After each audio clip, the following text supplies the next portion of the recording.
E nessa semana que precede o culto da família, nós sempre trazemos o ensino da palavra de Deus com o assunto de família.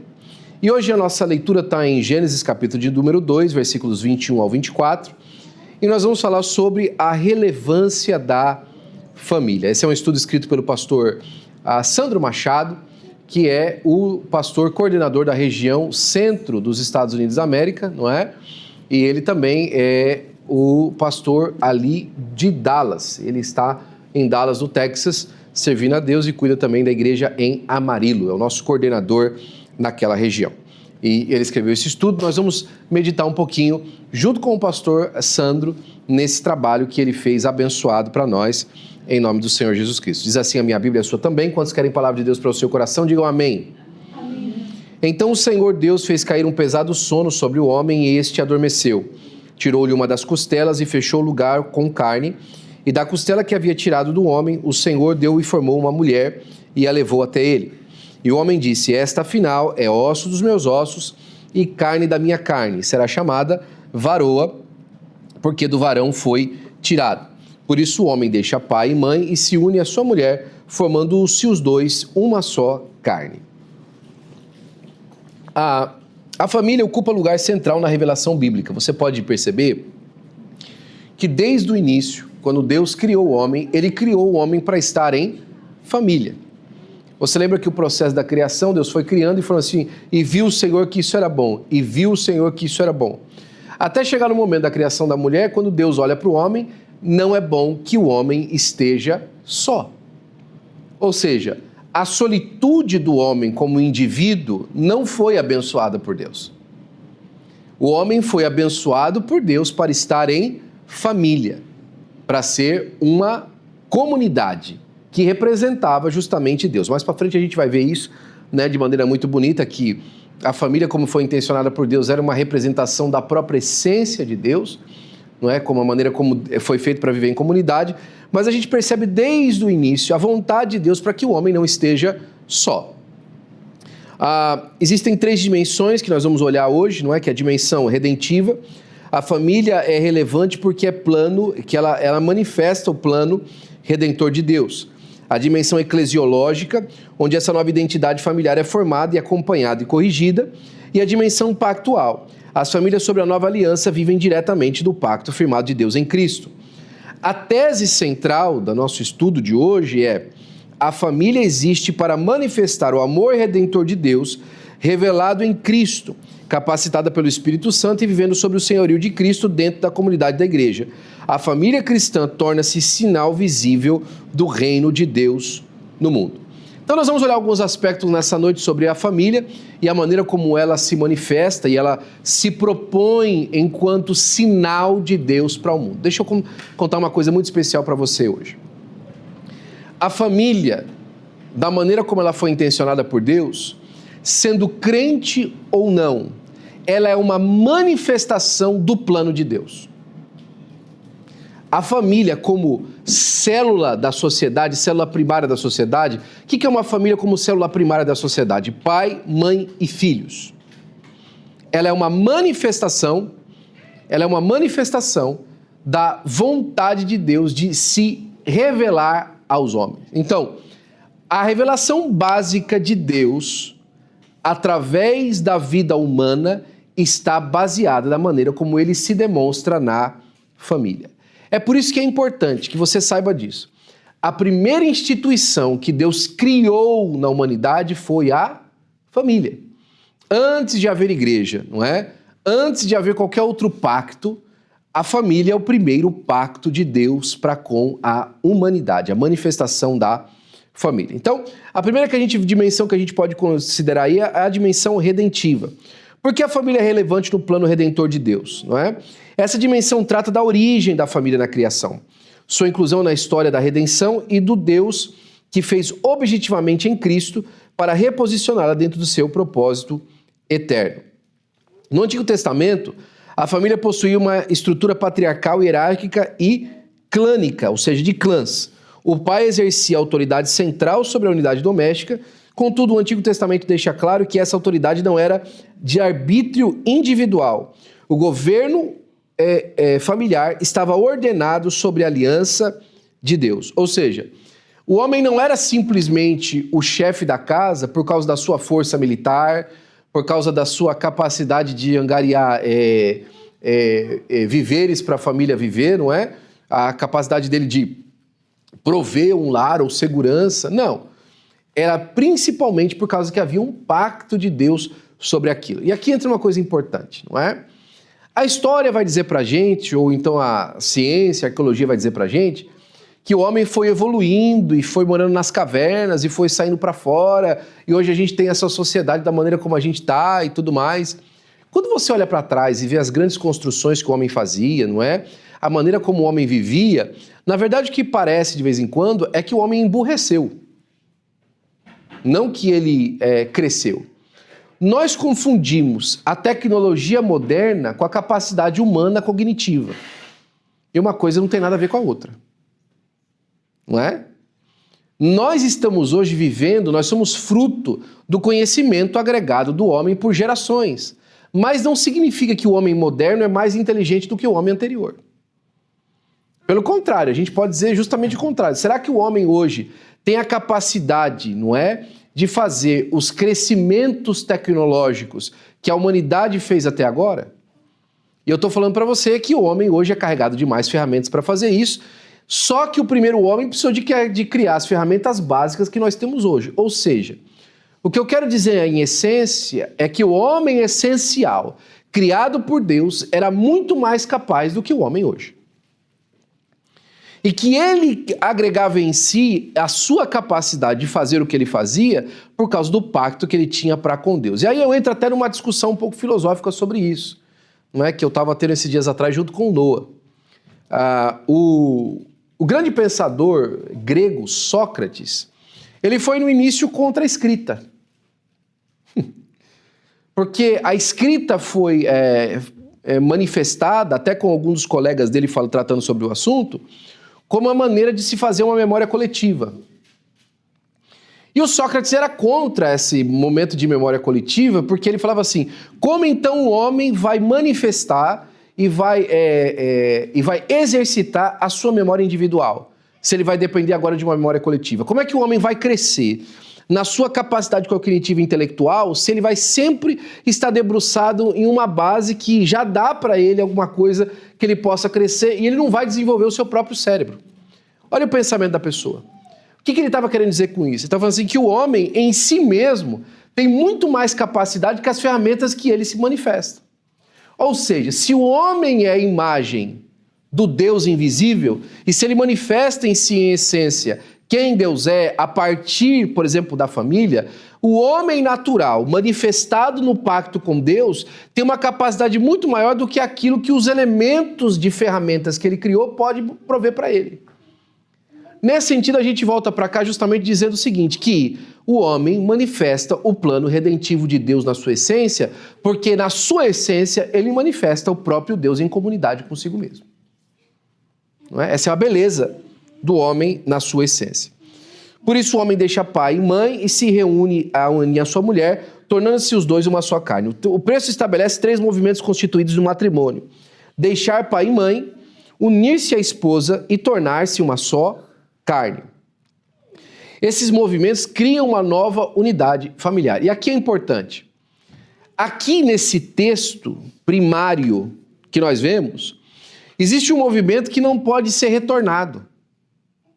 O homem não pode, por exemplo, não é, deixar de ser uma só carne, não é, deixar a sua mulher e então retornar aos seus pais. O movimento contrário, segundo a perspectiva bíblica, é impossível.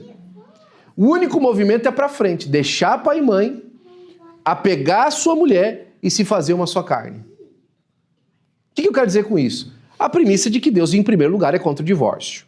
Não é? Deus abomina o divórcio. Pastor, mas eu já me divorciei. Você está sabendo disso hoje.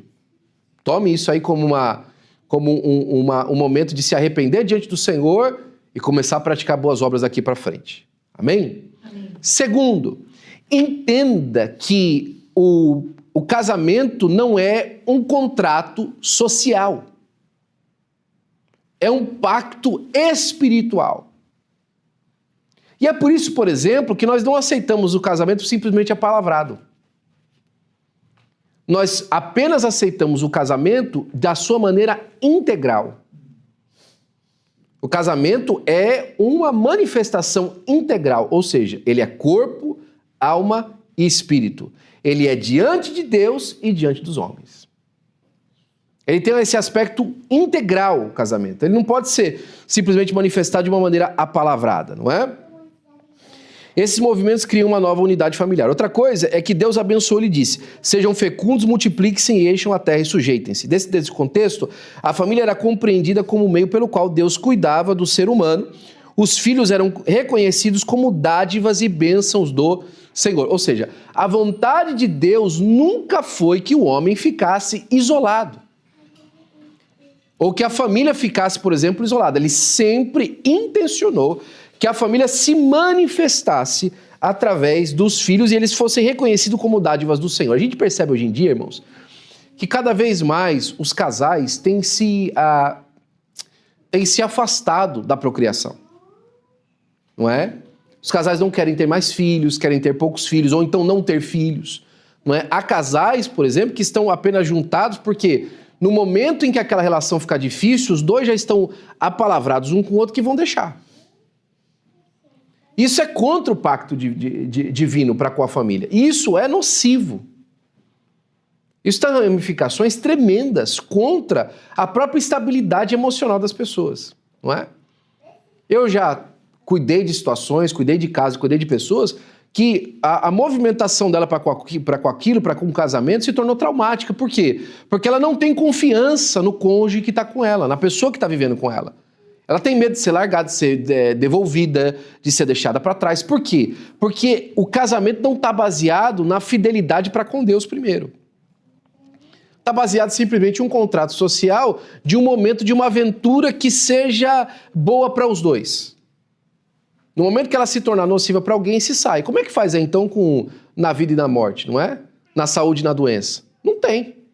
Não é verdade? Porque a família não está bem estruturada no seu ponto de vista redentivo.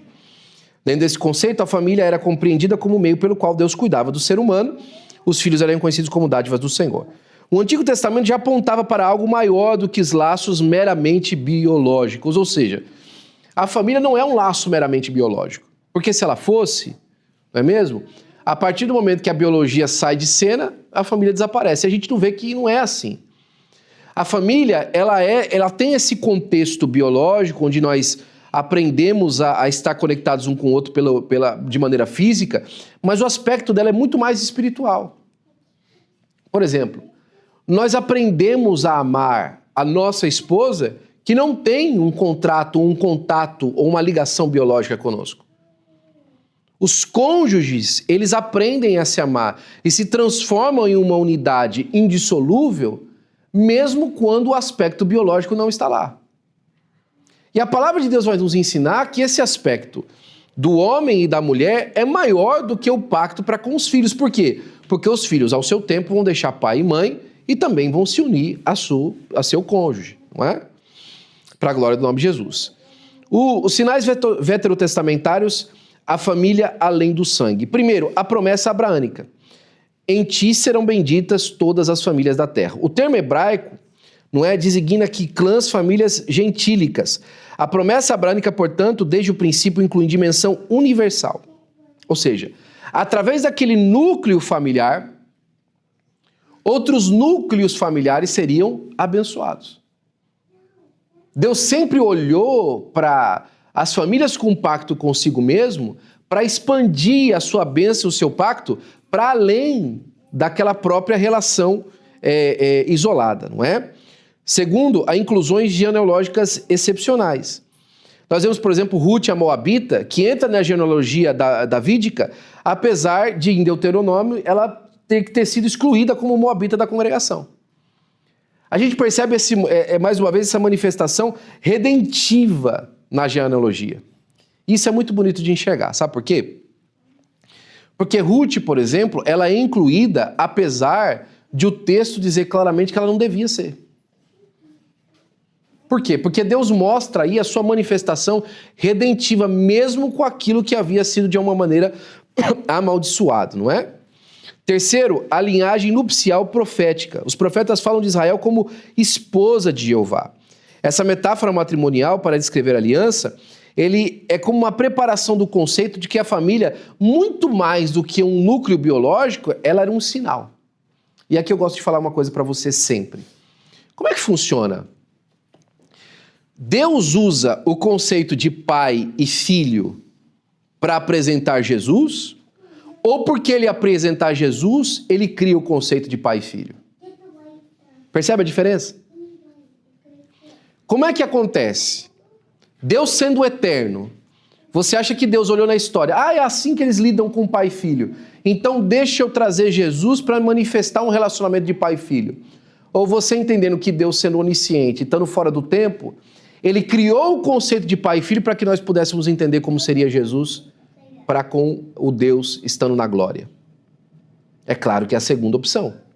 A palavra de Deus fala que as coisas que nós temos visíveis, elas foram criadas a partir daquilo que é invisível. Ou seja, não é o que é visível que determina o que é espiritual. É o que é espiritual, de maneira visível, determina na nossa concepção para que nós possamos entender. E aí eu gosto de lembrar do pastor Antônio Gilberto. Na verdade, o homem não fala a língua de Deus. Por isso, Deus cobriu a sua palavra de expressões humanas para que o homem pudesse compreender a mente do Senhor. Ou seja, o plano de Deus para a humanidade, manifestado na sua simplicidade, diz muito mais a respeito de Deus do que a respeito do plano em si. O que eu quero dizer com isso? Ou seja, existe muito mais de Deus, do conceito simples da família, pai, mãe e filhos, para que nós possamos compreender a Deus, do que simplesmente é um plano que foi jogado aí e agora Deus usou essa nossa expressão de comunidade para falar de Deus. E aí entra um outro aspecto. É por isso que o plano simples da família tem sido tão atacado. Por quê? Porque se eu deturpar o que significa família, como os homens vão compreender a Deus? Se eu afasto da realidade natural da sociedade o que é uma simples família, onde é que está o primeiro passo base para que o homem consiga compreender as coisas de Deus? E aí eu gosto de lembrar daquilo que Jesus fala para Deuteronômio. Se eu falo para você das coisas terrenas e você não entende, como você vai entender das espirituais? Se o homem não consegue olhar para uma família e compreender um plano divino manifestado, como é que ele vai compreender as coisas do céu? E aí que entra mais uma vez um passo de fé que eu quero fazer uma aplicação para você e para mim. Se nós não conseguimos crer em Deus, na simplicidade da nossa família, ou seja, de tomar o nosso papel na nossa família e cumprir o nosso papel, segundo Deus designou dentro da nossa casa, como que a gente espera ser profeta, ser pastor, ser homem e mulher de Deus, se a gente não consegue nem crer no plano de Deus, no papel simples, na gente como pai, mãe, marido, esposa e filhos?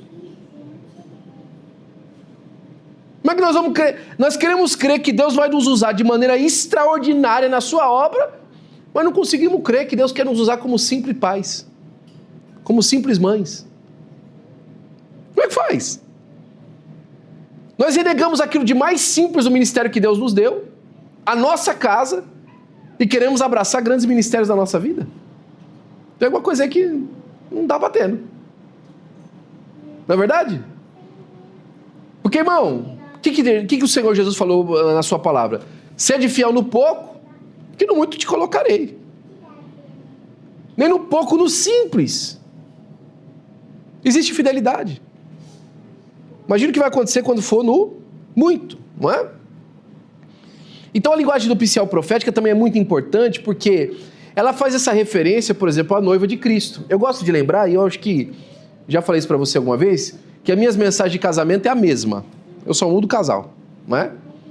E o ápice dessa mensagem é trazer para o casal, fazer uma pergunta para eles, falar assim, qual casamento na Bíblia vocês querem emular? Escolhe um casal na Bíblia para vocês usarem de exemplo. Consegue? Eu não consigo. Rebeca e Isaac, deu problema. No meio do caminho, Rebeca gostava mais de um, Isaac gostava mais do outro. E aí a mãe pegou e mandou um dos filhos se vestir igual ao outro, para ser abençoado pelo pai, ou seja, enganou o pai. Depois teve que mandar o menino para fora de casa, o outro porque ficou com raiva, casou com mulher que nem o pai nem a mãe gostava. Uma messa. Sara e Abraão entregou a própria escrava para dormir com o marido. Adão e Eva, rapaz, só o nome. Davi e qual esposa?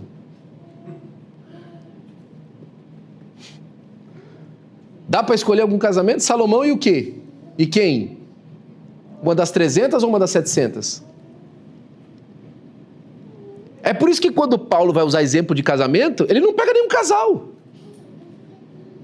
Vós, maridos, amai as vossas esposas como Cristo amou a igreja. E vós, mulheres, ser obedientes aos vossos maridos como a igreja é a Cristo. Ele, para explicar o casamento e a conduta do casamento, ele pega um casamento místico. Por quê? Porque todo mundo tem dificuldade de andar direito dentro da própria casa. Todo mundo. O próprio Paulo escreve diante de um aspecto muito duvidoso do seu próprio casamento. Foi casado? Não foi casado? A mulher foi embora, a mulher morreu, o que aconteceu? Ninguém sabe. Não, mas para ele ser membro do Sinédrio, ele tinha que ter sido casado. Tudo bem, foi casado. Com quem? O que estão mais falando hoje em dia aí é que ele era casado com uma das filhas de Gamaliel. Quando ele aceitou Jesus, a mulher falou, não quero mais. É uma das que estão falando hoje aí. Outros falam, por exemplo, que a mulher dele morreu. Não é? Quase ninguém aceita que Paulo não foi casado. Porque isso imprimiria um problema para ele ser membro do Sinédrio. O fato é que o próprio Paulo confessa que é difícil viver em família. Que é difícil estar em família. Não é?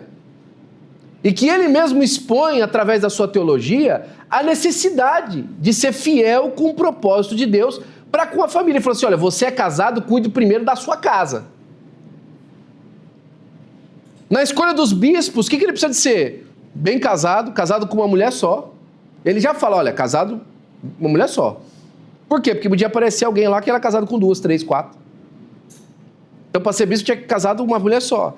Com seus filhos em sujeição, com toda a modéstia. Ou seja, não é filho sujeito debaixo de pancada. É filho sujeito com modéstia. Ou seja, os filhos se interessam pelo pai. Vai pedir conselho para o pai. Pai, devo eu comprar esse carro? Né? Pai, devo eu fazer esse negócio? Devo eu andar assim? Devo eu andar assado? É o padrão bíblico de conduta. É o padrão bíblico de direção. Se não for assim, tem problema. Dá problema. Por quê? Porque o Senhor está chamando a nossa atenção da maneira como nós devemos andar. E aí a família entra num aspecto bastante interessante, né?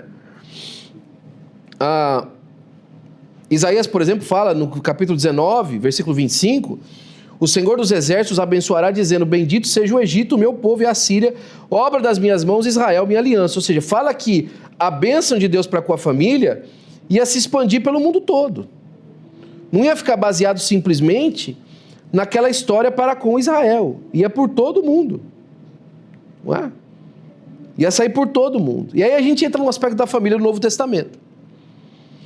Com a vinda de Cristo, o conceito de família é plenamente revelado. O mistério apenas insinuado no Antigo Testamento agora se manifesta por inteiro. O próprio Senhor Jesus oferece essa revelação definitiva ao declarar. Mateus 12, 48 e 50. Porque qualquer que fizer a vontade do meu Pai, que está nos céus, este é meu irmão, minha irmã e mãe. O que Jesus está falando aqui? Jesus está falando aqui agora que o verdadeiro contexto de família se manifesta no Pai Celestial com os seus filhos. E aqui nesse momento de que Jesus está passando é bastante interessante. A Bíblia vai dizer no capítulo 12 de Mateus e no capítulo 5 de Marcos que Jesus estava reunido dentro de uma casa e ninguém podia nem entrar dentro da casa. Tanta gente estava lá, não é? Eu fico imaginando, não devia nem para colocar um pedacinho de pão da Mari em cima da mesa porque estava cheio demais. Já pensou, irmão, uma reunião de crentes sem pão e sem manteiga? Que dificuldade, sem café? Não é? Quer um café? É difícil, irmão. Não é? Difícil demais. Mas estava lá eles, na reunião. E diz que ouvindo que ele estava lá na cidade pregando, a sua mãe e os seus irmãos foram até fora da casa para chamar ele para fora porque diziam, está fora de si. Você leu isso direito? A mãe e os irmãos de Jesus, de sangue, foram do lado de fora da casa chamar ele para fora para ele parar de pregar porque diziam que ele estava doido. Só a Bíblia diz isso. E aí chega alguém no meio a reunião já estava difícil para Jesus. Porque o pessoal tinha descido de Jerusalém para escrutinar ele.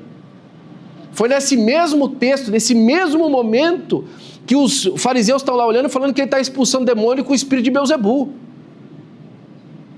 Estava difícil. No meio desse contexto todo, apertado pela sociedade, pelos líderes religiosos, ele ouviu um recado, seu pai e sua mãe tá lá, sua mãe e seus irmãos estão lá fora, provavelmente o pai de Jesus, José, já havia morrido nesse período, sua mãe e seus irmãos estão lá fora, chamando você para sair. E aí, como é que fica? Rejeitado pela liderança, rejeitado pela família, como é que faz? Jesus olha e fala, quem é meu pai, quem é minha mãe? Quem são meus irmãos? São aqueles que fazem a vontade do meu pai que está no céu. Essa é minha irmã, meu irmão e minha mãe. Ele quebra o paradigma de que a família ela é muito mais espiritual do que sanguínea. O que está dizendo isso, pastor? Que a gente tem que abandonar nossa família de sangue? Não. Que nós temos que nos alertar para que família não é simplesmente um pacto de sangue, é muito mais do que isso, é um pacto espiritual. E Jesus estava dizendo que se o pacto de sangue tenta entrar no meio do pacto espiritual, o pacto espiritual ainda permanece maior. O pacto espiritual permanece maior do que os nossos traços biológicos. É isso que Jesus está dizendo. Não é? Jesus estabelece que a obediência ao Pai Celestial constituiu o vínculo familiar primário. Irmão, tem muita coisa que aconteceu aqui nesse texto que atrapalha para um lado e para o outro. Eu vou explicar, por exemplo. Quanta gente foi abandonada pela família por causa da conversão? Quanta gente foi abandonada pela família por causa que se converteu a Jesus? E quanta gente se viu obrigado a deixar a família por causa da conversão? Nesse sentido, a palavra de Deus está falando que a fé em Jesus é maior. Mas o contrário também pode acontecer. Quantas pessoas não têm destituído filhos de casa porque se desviaram? Agora, ouça o que eu vou te dizer. A Bíblia nos permite, pela fé em Cristo, abandonar aqueles que não querem mais estar conosco, não querem ser mais família conosco. Ou seja, seu pai e sua mãe foram contra você por causa de Jesus, fique com Jesus. Mas a palavra de Deus não nos dá abertura para abandonar os nossos porque se desviam. Duro, né? Ela nos dá abertura para sair do vínculo quando somos abandonados aqueles que não querem a nossa fé em Jesus. Mas não nos permite abandonar aqueles que se desviaram porque perderam a fé em Jesus. Isso é muito importante para nós. Por quê? Porque o amor em Cristo é sacrificial. A família, no conceito, como se diz, é sacrificial. Não é? O Novo Testamento confirma deveres da família estabelecidos na criação. Por exemplo, honrar aos pais. Vós, filhos, sede obedientes a vossos pais, porque isso é justo. Honra o teu pai e a tua mãe, que é o primeiro mandamento com promessa, para que te vá bem e vivas muito tempo sobre a terra. A honra aos pais, e honrar aos pais não é simplesmente dar ouvido a obedecer, é entender que o pai é uma autoridade, que a mãe é uma autoridade. É se colocar debaixo da autoridade deles enquanto aquilo é justo para com as boas obras. Eu fiz 20 anos que eu estou nos Estados Unidos, alguns dias atrás. E uma coisa que eu me lembrei ao fazer 20 anos foi mandar uma mensagem para o meu pai e agradecer ele porque deixou eu sair da minha casa com 20 anos de idade. Porque hoje eu tenho 40.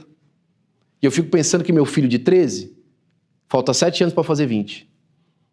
E eu olhei para ele com 13 anos de idade e pensei, eu teria coragem de deixar meu filho de 20 anos de idade sair da minha casa? Eu teria coragem de fazer isso? Mas olhando para trás em retrospecto e analisando a vida dos meus pais, eu vi que eles tomaram um ato consciente de me permitir, com 20 anos de idade, pegar um avião e vir para o outro lado do mundo, para começar uma nova vida. E me abençoaram para isso. Ainda que pessoalmente tinham outra vontade para mim. E eu reconheci. Não 20 anos depois, mas os 20 anos com 20 anos que estou aqui, fiz esse memorial de reconhecimento. Eu reconheço. Eu preciso honrar isso na vida deles, não é? Entender que isso foi uma bênção para mim. Outra coisa que nós percebemos na palavra de Deus é o amor conjugal. E aí a gente já falou isso, né? Vós maridos, amai as vossas mulheres, como também Cristo amou a igreja. E aqui entra uma coisa muito importante. Você sabe por que tem muito problema conjugal? Por causa dos papéis que as pessoas não assumem na casa. Aqui o homem, ele é respeitado pela esposa porque ele sacrifica por ela. A cabeça dele não é a autopromoção. Não é? A satisfação dele não é chegar no fim do dia, sentar no sofá e ligar a televisão. A satisfação dele é ter a casa dele bem ordenada. Não para ele, mas para aqueles que estão em volta dele. É incrível isso. Não é aquele homem que busca satisfação para mim, não, eu alcancei esse momento na minha vida, agora eu sou uma pessoa... Não, ele olha para a esposa, para os filhos. Ele quer que eles estejam bem. Ele se preocupa com a condição deles. E eu não estou dizendo para isso que ele vai querer ser um milionário. Não é questão dele querer ser um milionário. É questão dele olhar para a sua casa e perceber que alcançamos satisfação e felicidade. Agora, a Bíblia vai nos ensinar que o amor da mulher é retributivo e multiplicativo. Ou seja, não é? Pastor Emerson estava falando esses dias atrás aqui. Você traz alimentos para casa, você traz arroz, você traz feijão, não é? E a mulher entrega para você uma refeição. Você dá uma casa para a mulher e a mulher dá de volta para o homem um lar. Ela multiplica. O que está acontecendo muito hoje? É que as mulheres não estão recebendo dos homens aquilo que elas precisam. E aí o homem fica cobrando da mulher o respeito, a submissão, só que ela não está recebendo. Não existe o sacrifício dele para que ela esteja num lugar bom. Não é? Quantas vezes essa paga não acontece, inclusive na intimidade? Ele não se interessa por ela ser favorecida. E isso é bíblico, irmão. A Bíblia fala para o homem, lá em 1 Pedro, honrar a mulher no leito. E ali é uma expressão de leito. A honra da mulher, buscar a honra dela. Ele não se preocupa. Ele se preocupa com ele mesmo. Não é? A satisfação é dele mesmo. E tudo isso se coaduna em um monte de outras questões, que aí a gente entra no segundo lado. Em contrapartida, há muitas mulheres absolutamente insatisfeitas com tudo. E aí é o seguinte, ela se entrega para o cara errado, para o homem errado, e passa a vida inteira cobrando uma coisa dele que ele nunca mostrou para ela que ele tinha capacidade de ser. E aí ela não se satisfaz com nada que ele faz. Lógico que não se satisfaz. Porque desde o início ele mostrou que ele não tinha o padrão que ela exigia. Agora, por que ela fez isso? Porque ela não queria ser dominada, ela queria dominar. E aí, por um fato dela querer ser o chefe da casa, ela escolheu na cabeça dela aquilo que ela encontrava num homem fraco para dominar sobre ele. E acabou o quê? Frustrada. Porque não foi dominada. Porque não entregou as torres da sua alma para um homem que ela valorizava. Porque é isso que a religião faz, não é? A religião, fora de Cristo, não é a nossa entrega para valores que nos satisfaçam a nós mesmos? Agora, a igreja, o que ela faz? Ela obedece a Cristo para dar glória a Ele, para satisfazer a glória dele. Quantos casamentos a gente vê hoje que a mulher não está nem aí o jeito que o marido está? Se ele está com fome, se ele está mal vestido, se ele está despenteado, se ele está manco, se ele está vivo, se ele está morto, não faz diferença nenhuma para ela. Por quê? Porque ela não tem a honra dele como um aspecto que ela quer ver. Ela quer estar bem, não é? E o feminismo trouxe muito isso para nós. Lógico, baseado num tempo de longos anos onde a mulher foi tratada como um objeto. Isso não impede para que nós não voltemos do princípio e percebemos o que é que a Bíblia diz a respeito. Qual que é o padrão bíblico de família? E esse é o problema com a gente. A gente se preocupa com o padrão social de família. O que é uma família na sociedade que é bem aceita? O que é uma família na sociedade que é benquista? Qual que é o padrão bíblico de família? A sociedade a cada tempo vai ter um tipo novo de padrão. Qual que é o padrão bíblico de família? A sociedade hoje vai normatizar coisas diferentes em cada um ao seu tempo. Qual que é o padrão bíblico de família? Não é? E a sociedade, às vezes, ela tenta imprimir em nós que nós aceitemos qualquer tipo de família. Mas eu volto a dizer para você, qual que é o princípio bíblico de família, neotestamentário. É por isso que o Casados para Sempre é extraordinário, né? A responsabilidade, por exemplo, de prover. Aí que é mais uma vez, mas se alguém não tem cuidado dos seus, e principalmente dos da sua família, negou a fé e é pior do que infiel. Esses deveres permanecem os mesmos e transformam-se apenas em base teológica que o sustenta. Ou seja, o princípio da palavra de Deus, ele baseia e norteia as nossas decisões do dia a dia. Irmão, você já parou para pensar? Por que a gente acha feio um homem que trabalha e sai para beber, gasta todo o dinheiro daquilo que trabalha e não alimenta o pessoal de casa? Por que a gente acha feio? Ah, porque isso é socialmente quebrado, isso é socialmente feio, isso é socialmente recusável. É por causa disso? É por causa disso? Porque a sociedade mudou hoje, o cara só está vivendo a vida dele. Ele está curtindo a vida dele. E daí que essa mulher quis se juntar com ele? Qual que é o problema? Qual que é o problema dele se essa mulher quis se juntar a ele? É problema dela. Ela que tomou uma decisão errada. Por que nós temos que nos preocupar com isso? Por que isso é um padrão errado? Por quê? Porque isso vai contra a palavra de Deus. Esse é o problema desses maus comportamentos. Por exemplo, qual que é o problema do adultério em 2026? Você vai para a internet, vai ver as grandes celebridades, todos eles são a favor do adultério. A maioria deles são a favor do adultério. Falam abertamente que o casamento tem que ser aberto, que tem que ser... Por que eles estão errados? Por que isso é repulsante para nós? Porque é um padrão biblicamente incorreto. Então, se nós fôssemos basear a nossa vida por aquilo que a sociedade diz, nós estamos no sal. Então, se a sociedade não é o padrão de conduta de vida, por que nós pegamos aquilo que nos apetece e aquilo que vai dar prejuízo para a gente vai para a Bíblia? Ou nós engolimos tudo que a Bíblia diz e praticamos ela em princípio completo, ou então, pick and choose the things that we want to do, não vai funcionar. Só escolher o que a gente gosta. Não vai funcionar, irmão. Não é? E esse é o padrão bíblico justamente que a gente percebe. E aí a gente entra justamente na dimensão eclesiológica da família, ou seja, a dimensão dela como igreja. A pergunta central dessa dimensão exige o sujeito agente. Quem forma, quem acompanha e quem corrige? Depois de adorar, que a gente faz como comunidade, a gente tem evangelizar. A evangelização, ela faz parte do princípio de formar Cristo em nós. E o discipular, de acompanhar essa formação. E por fim, de cuidar. E o que é o cuidado? É a correção. A igreja, ela tem o dever, irmãos, como família de Deus, de formar as pessoas em Cristo. Não é? De acompanhar e de corrigir. Sabe aquela história? Pastor, ninguém tem nada a ver com o que acontece na minha casa. Eu tenho a ver com o que acontece na sua casa. A igreja tem a ver com o que acontece na sua casa. Nós somos um povo. O que você está querendo dizer com isso, pastor? Que você vai entrar na minha casa e bisbilhotar o que eu faço? De jeito nenhum. O que eu estou dizendo para você é que nós vamos viver em comunidade. E nós vamos ajudar a cuidar uns dos outros e formar uns dos outros. Tinha um irmão da nossa igreja, não é? O famoso filósofo brasileiro, irmão Josenei Lopes, tio Lopes.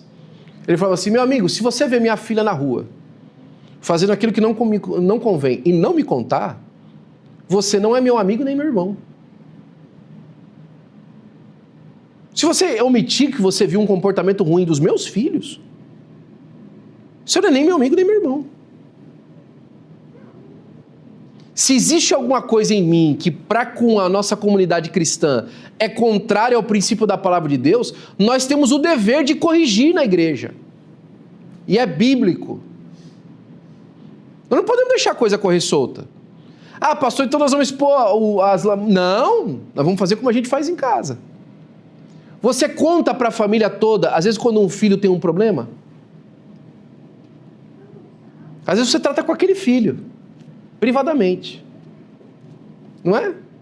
Eu vou dar um exemplo para você, por exemplo, quando chega as meninas na idade adolescente, a mãe trata junto com os irmãos, como é que lida com as diferentes hormonações e com os acontecimentos provenientes da adolescência? Você está entendendo o que eu estou falando? Ela traz os irmãos dela e fala, ó, é assim que acontece. Não traz. O pai traz para as filhas, não é? Situações provenientes da adolescência masculina para as meninas. Não traz. Da mesma maneira na igreja, irmão. Tem assuntos que não se traz. São assuntos privados, de cunho privado. Mas não significa que não tenha que ser tratado como família. Às vezes a gente confunde, irmão, a exposição pública com cuidado. Só é cuidado se está todo mundo sabendo. Não, senhor. Não, senhor. Problemas públicos se trata de maneira pública. Problemas privados se trata de maneira privada. Mas ainda se trata. Mas ainda se trata. Nós não podemos deixar que as coisas não sejam tratadas, não é? A resposta da Escritura direta, a igreja instituída por Cristo e habitada pelo Espírito Santo é o ambiente pelo qual o lar cristão é formado, fortalecido e chamado continuamente a ajustar a sua vida à palavra de Deus. Irmão, a nossa unidade em Cristo na igreja, ela é primordial para que as nossas famílias sejam edificadas em Cristo. É na igreja que nós ouvimos, irmão, faça um culto doméstico. É na igreja que nós ouvimos, irmãos, traga os seus filhos para a escola dominical, ensine a palavra de Deus na sua casa. É na casa de Deus. Não é? Na casa de Deus, lembra aquilo que eu sempre falo para você de Josué? Olha, vocês vão escolher a quem servir, se os deuses da nação de você estão, ou então os deuses de vossos pais. Mas eu e minha casa serviremos ao Senhor. Na igreja não funciona assim. A igreja não é o Estado laico de direito, não. Não é o Estado democrático de direito, nem Estado laico. A igreja é teocrática. E só tem uma religião na igreja, chama-se Jesus. Não tem outra, não. Ninguém vai chegar aqui no culto de domingo com uma oferenda para Iemanjá e colocar no púlpito. Isso é um assinte, não é? Mas tem gente que acha que pode vir na igreja e fazer o que quer. E viver do jeito que quer. Ninguém tem nada a ver com isso. Todo mundo tem a ver com isso. Todo mundo tem a ver com isso. Nós somos uma família em Cristo, para tudo, irmão.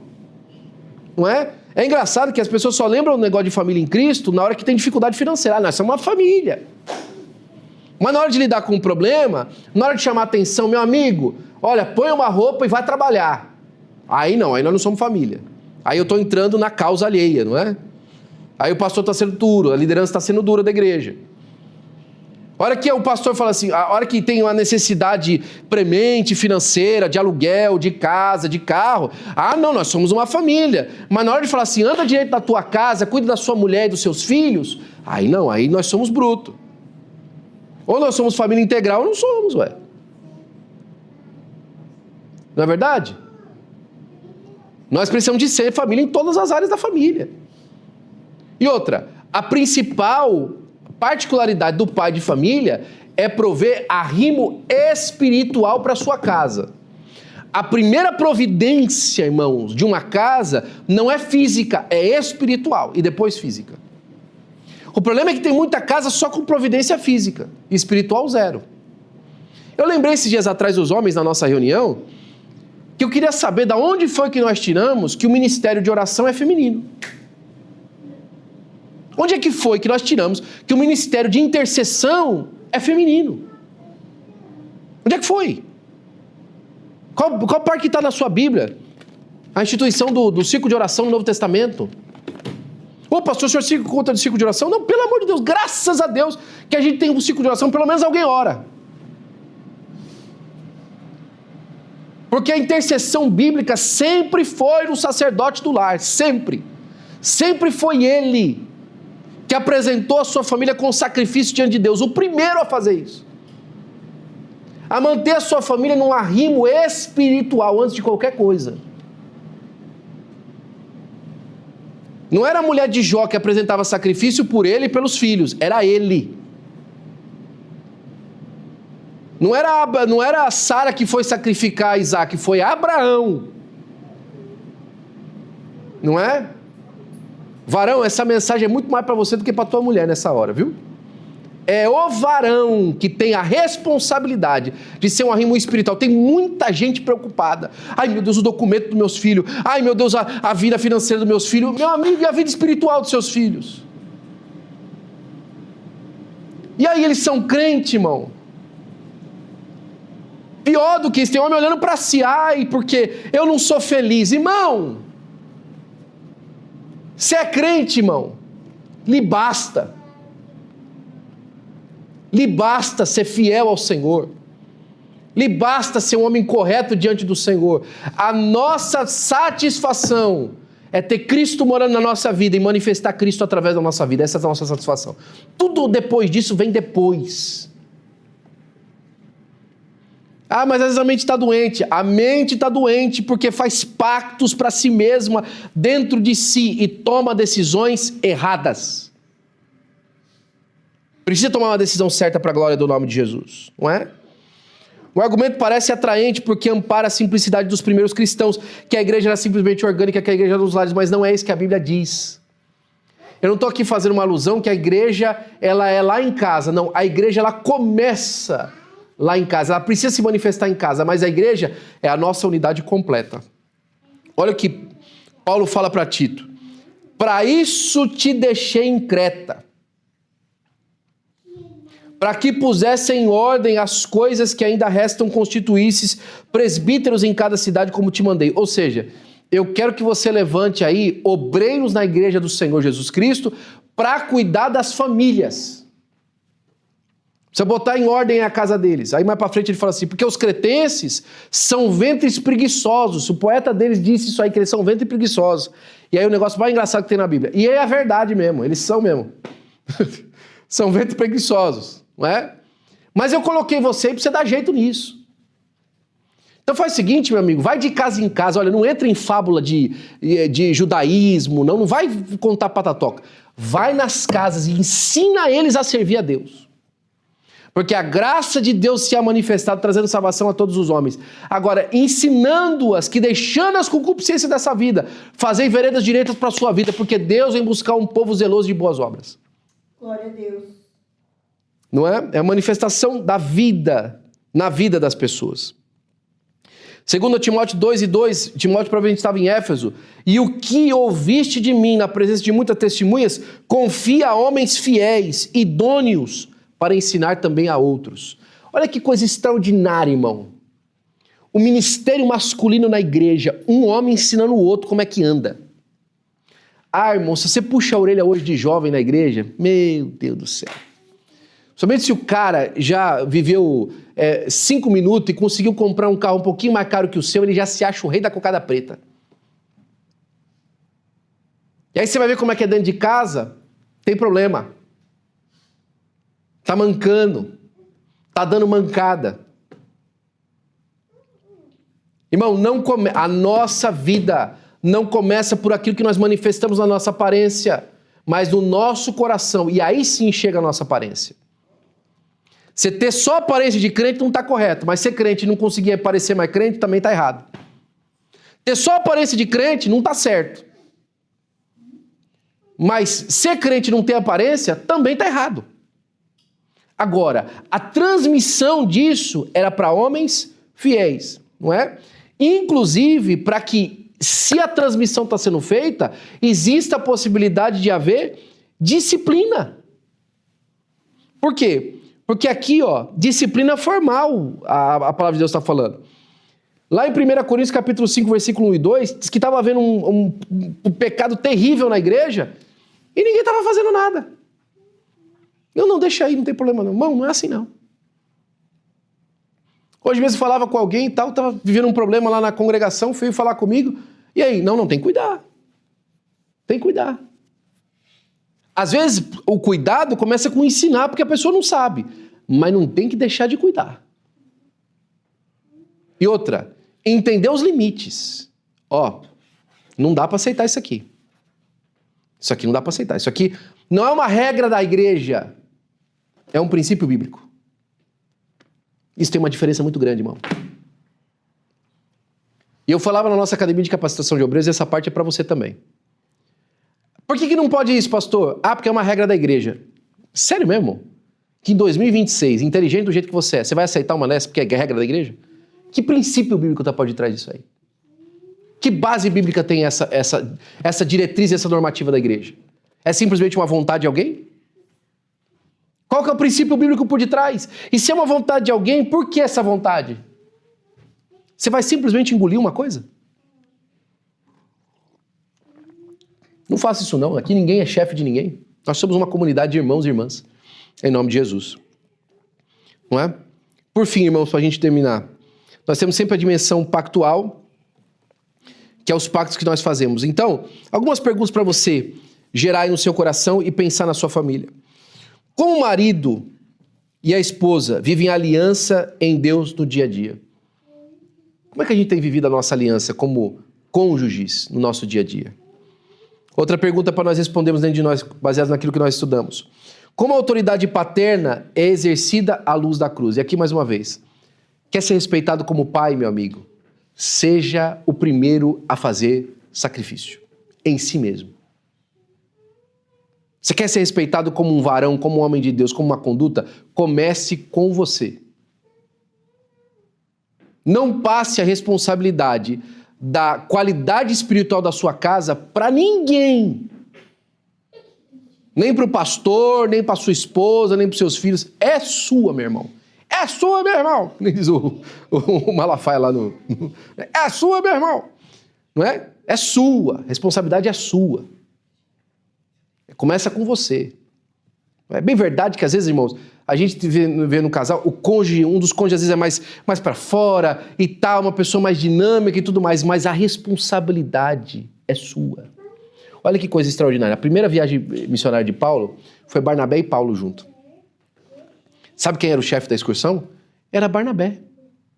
Sabe quem falava? Paulo. Mas a responsabilidade era de Barnabé. Quando Deus foi separar, lá em Atos capítulo 13, apartai-me a Barnabé e a Saulo. Primeiro Barnabé, depois Saulo. E é tão interessante que Barnabé era o apelido do José do Chipre. Mas Saulo era Saulo mesmo. Olha que coisa extraordinária. A maneira que José de Chipre vivia era tão profunda que até Deus reconhecia uma nova natureza dele, porque Barnabé foi um cognome que ele ganhou, um apelido que ele ganhou que se chamava Filho da Consolação. Foi tão profunda a transformação em José de Chipre que até o Espírito de Deus, na hora de chamar, reconheceu ele com um nome novo. Esse cara não é mais José de Chipre, não. Esse aí é o Barnabé mesmo. O Espírito de Deus chamou ele de Barnabé, mas não chamou Saulo de Paulo. E Paulo também foi conhecido depois como Paulo. Mas na hora de chamar, não chamou Paulo. Não, chamou Saulo. Teu nome é Saulo. É extraordinário, irmãos, isso porque isso mais uma vez demonstra pra gente que você pode ser calado, você pode ser quieto, mas o mundo espiritual te vê como sacerdote. Eu acho bonita a história do pastor Bezerra lá de São Paulo, e pra gente entender um pouquinho do seu aspecto da igreja. O pastor costuma contar que era um dos pastores que a gente tinha lá, que ele não era um grande pregador, não era um homem muito versado, um homem simples, irmão. Pro modo e pro vinha, não é bem nordestino, mas o setor do Belém que mais crescia era o dele. Por quê? Porque era um homem de oração. Não era aquele homem de orações, amantíssimo Deus e soberano Pai, eis-me aqui. Não. Era aquele de oração no moído. Jesus, abençoa, Senhor, vai lá, Deus. Ah, Jesus, essa seta, Senhor, eu te apresento, repreendo em nome de Jesus. Não quer da quietude, irmão. Quietinho. Não tinha grandes palavras, não tinha... Não, irmão, quietinho ali, ó, na oração. Em pensamento com Deus, na leitura da Bíblia. E ó, as coisas crescendo, as coisas crescendo, as coisas crescendo. Não precisa de muito não, irmão. Só de fidelidade, não é? Como a obediência filial é moldada pela graça. Como nós somos graciosos para com a obediência dos nossos filhos. Como nós recebemos a obediência dele para conosco. De maneira, tem que me obedecer mesmo. Ou nós recebemos aquilo como um ato de graça de Deus, que fomos achados dignos de sermos pais de quem somos. Diferente, não é? Você já se considerou presenteado por Deus pelos filhos que você tem? Não pelo comportamento que eles têm, pelos filhos que eles são. Pelo fato de eles serem quem eles são. Não é? Como o discipulado acontece dentro do lar? Como é que a gente ensina a Bíblia para os nossos filhos dentro de casa? Como é que nós ensinamos Bíblia uns para os outros dentro de casa? Não é? Como que acontece o discipulado? Eu gosto sempre de lembrar para isso do meu pai. Nós já terminamos aqui. Cheguei lá com o passe para deficiente em casa. Falei, pai, achei um negocinho, ó. Vou vender meus passes normal e vou comprar esse passe de deficiente que dura 6 meses. Ele é o preço do meu montante de passe de 1 mês. E eu posso usar 6 meses, ou seja, nós vamos ganhar 5 meses de dinheiro. Meu pai só me fez uma pergunta. Falei, você é deficiente? Acabou. Não precisou mais. Para me ensinar uma das maiores lições que eu aprendi na minha vida. Que integridade, irmão, não é oportuna. A nossa integridade não pode ser oportuna. Meu pai me ensinou naquele dia com essa frase. Não foi grande, sabe? Não, vem aqui, meu filho, vou ensinar para você agora a genealogia de Davi, segundo Wycliffe. Não. Não, irmão. Coisa simples, irmão. Decisão de homem, correta. Hombridade, segundo a palavra de Deus. Não é? Mesma coisa com as irmãs, né? A menina chega lá e tal, gostando do rapaz, conversando com o outro, minha filha, vê qual que é melhor. Não. Ei, que negócio é esse, minha filha? Você vai namorar 2 para ver qual que funciona? Não. Ora a Deus. Não é assim, não. Não é? Uma vez chegou um líder da nossa igreja, foi chamar a atenção da moça porque ela estava vindo com uma roupa muito curta, ela estava mostrando as pernas para fora. Chegou em casa, a menina foi reclamar com a mãe. A mãe falou assim, minha filha, isso é inveja. Que a mulher dele não é bonita assim, o que é bonito é para se mostrar. O que a menina estava aprendendo? Não é que na vida a gente tem que fazer igual açougue, pendura as carnes. Carne mais bonita, a pessoa vai lá passar e vai pagar. Pelo pound. Não é? Longe do padrão bíblico. Agora, na igreja, irmão, santidade ao Senhor. Ah, Jesus e tal. Em casa, e aí? O padrão é diferente? Não pode, não é? Conclusão. A família, desde a criação, sempre esteve na ordenança ao propósito redentor de Deus. O mistério apenas insinuado no Antigo Testamento revelou-se plenamente em Cristo. O verdadeiro propósito da nossa família é manifestar de maneira visível o reino de Deus através de maridos, esposas e filhos vivendo o evangelho no lar. Amém?